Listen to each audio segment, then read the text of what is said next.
Before we begin, this story involves a mass industrial disaster, descriptions of chemical exposure, and the deaths of thousands of people, including children.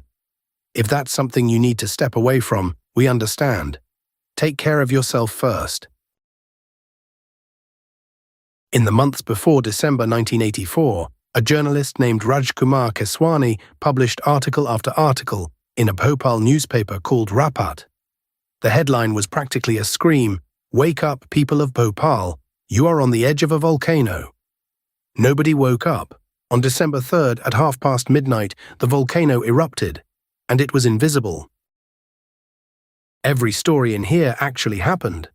That's the part that should scare you. This is the Unlit Room.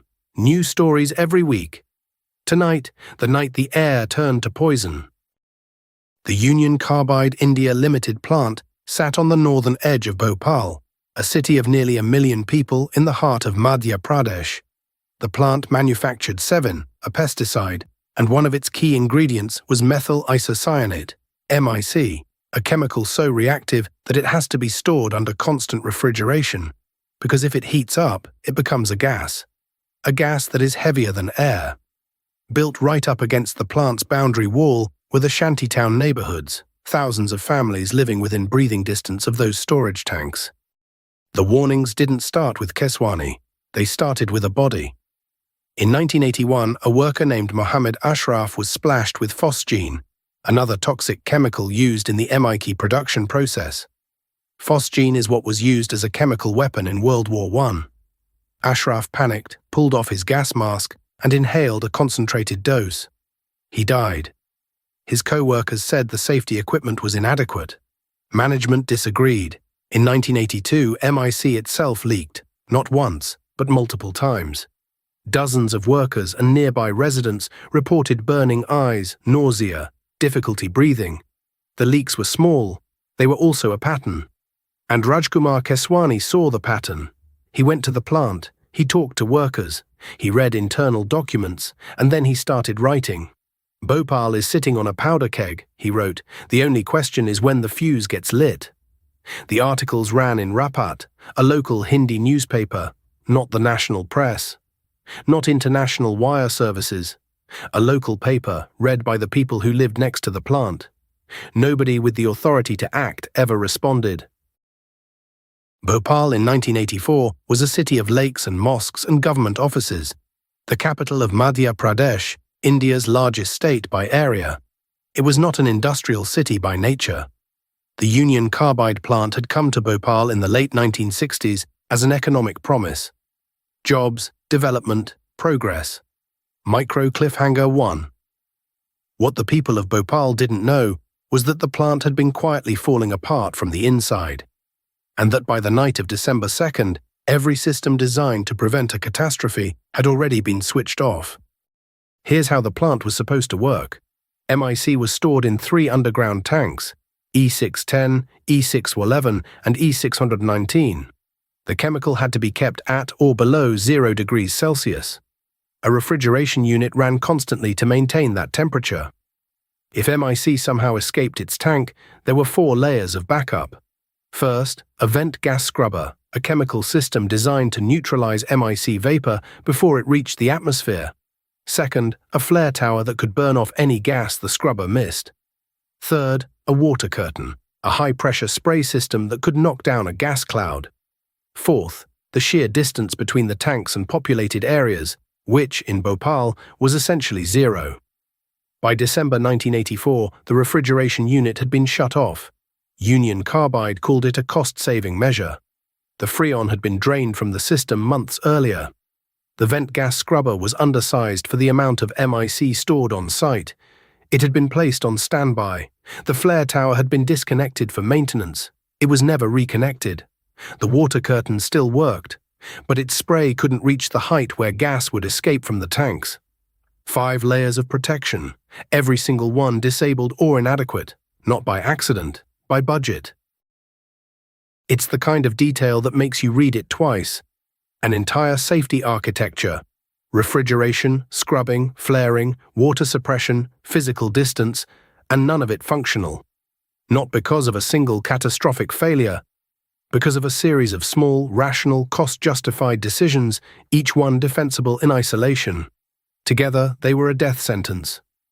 Micro cliffhanger 2.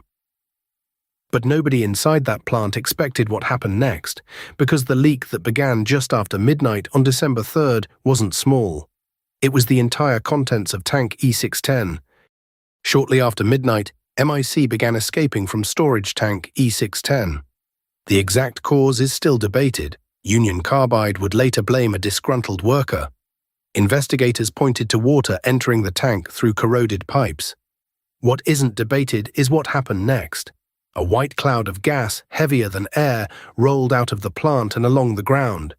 It moved through the sleeping shantytown neighborhoods like a fog, except this fog burned. Eyes, lungs, skin. People woke choking. They couldn't see. They couldn't breathe. Their lungs were filling with fluid, a process called pulmonary edema, which is essentially drowning from the inside. And then they ran. Thousands of people ran through the streets of Bhopal in total darkness, unable to see, unable to breathe, with no idea what was happening or which direction was safe. The gas was heavier than air, which meant it hugged the ground.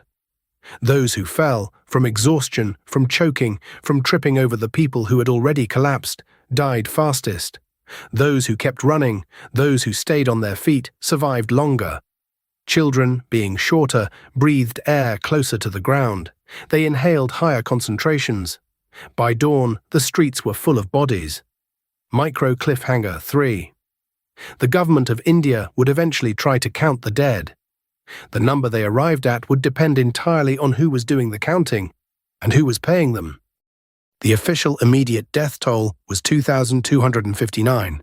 That was the government's initial figure.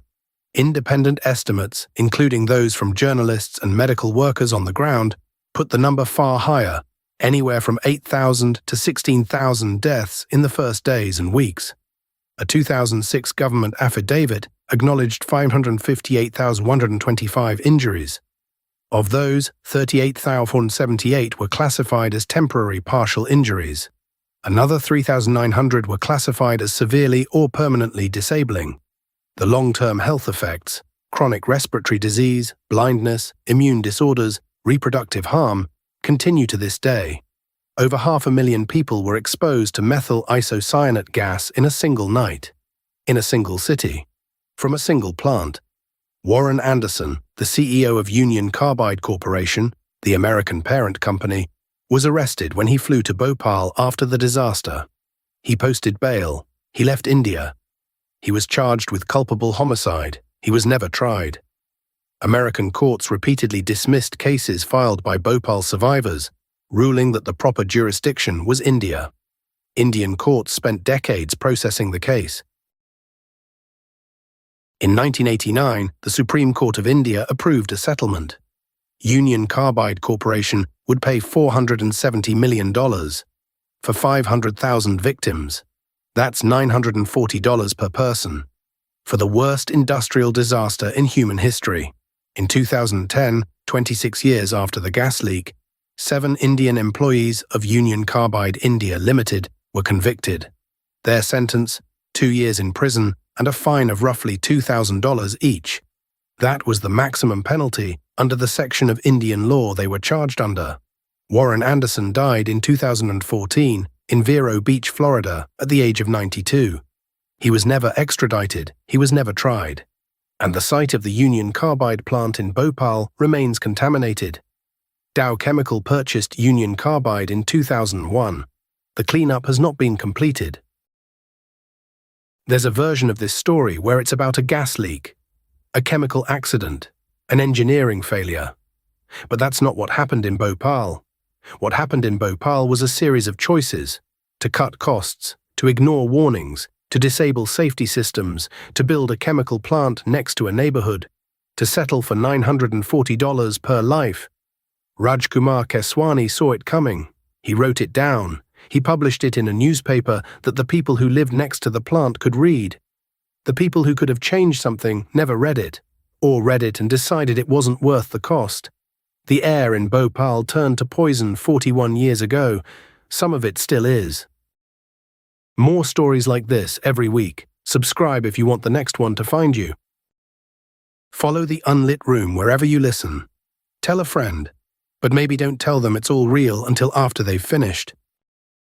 Subscribers hear this one ad-free, plus a bonus ending about the journalists who kept covering Bhopal after the world moved on.